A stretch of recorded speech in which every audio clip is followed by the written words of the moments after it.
अस्सलामुअलैकुम एवरीवन। तो क्रिसमस के पहले ना एक बहुत बुरा हादसा मेरे साथ हुआ और वो हादसा कुछ और नहीं था, मेरी सोने की रिंग घूम गई थी।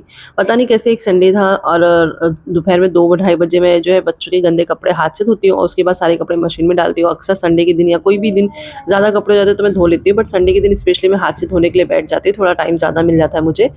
और उस दिन ना पता नहीं कैसे मेरे हाथ से रिंग सरक के ना, जब मैं बाल्टी में कपड़े भिगा रही थी मशीन में डालने के लिए, तो हाथ से कैसे सरक गई मुझे मतलब अभी तक नहीं समझ में आ रहा है।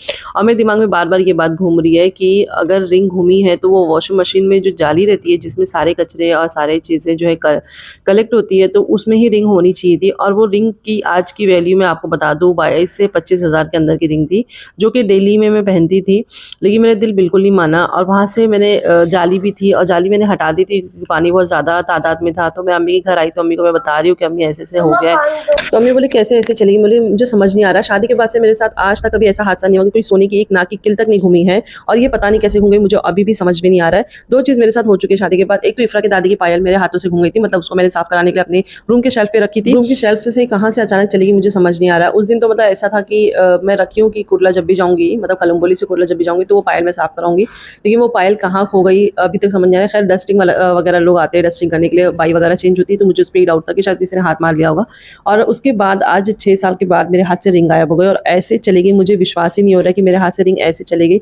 मुझे अभी तक के ताज्जुब हो रहा है कि इतनी आसानी से रिंग कैसे चली गई, मतलब समझ नहीं आ रहा है। हाथ से फिसल के बाल्टी में गई, अगर बाल्टी से डायरेक्टली वॉशिंग मशीन में गई और वॉशिंग मशीन की जाल में फँसना चाहिए था, लेकिन वो वॉशिंग मशीन से पास भी कैसे हुई? मतलब ऐसा चीज़ें हो गई ना, मेरे दिल को अभी तक यकीन नहीं हो रहा। उसके बावजूद मैंने उम्मीद रखी कि मेरे घर पे इन दिनों बहुत ज़्यादा काम है, अप-डाउन है सामान का यहाँ से वहाँ करना, तो शायद से रिंग किसी में मिल जाए, या फिर मैंने ध्यान ना दी हूँ। और इफ़रा के पापा को बिल्कुल सुकून नहीं हुआ, उन्होंने फ़ौरन जो है पूरी जो है लाइन को पूरा क्लीन करवाए, डस्टिंग वाले को बुला के पूरा साफ़ करवाया, लेकिन रिंग नहीं मिली आखिरकार।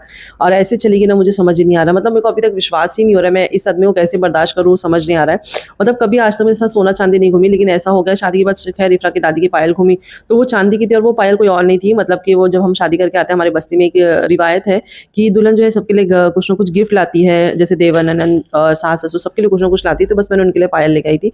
और वो पायल काफ़ी अर्सा पहना भी गया, लेकिन जब गंदी हो गई तो मैं सोची चांदी की पायल है, इसको क्लीन करा के फिर पहना दूँगी। तो वो पायल अपने आप शेल्फ पे रख के गायब हो गई और ऐसी कुछ चीज़ें घूमती है ना, तो मुझे पता होता है कि मेरे बच्चों ने यहाँ-वहाँ गिराई है और शायद से वो फिर मिल जाएगी, ये चाहे बेड के नीचे, चाहे कबर्ड के नीचे, इस तरह नहीं होती है कि दोबारा हाथ में ना आए। मुझे इतना पता रहता है कि हाँ, ये चीज़ें यहाँ घूमी हुई है तो वो मिल जाती है। लेकिन ये रिंग का सदमा ना अभी तक दिमाग में ऐसा मतलब कैद हुआ है ना कि मैं क्या ही बताऊँ।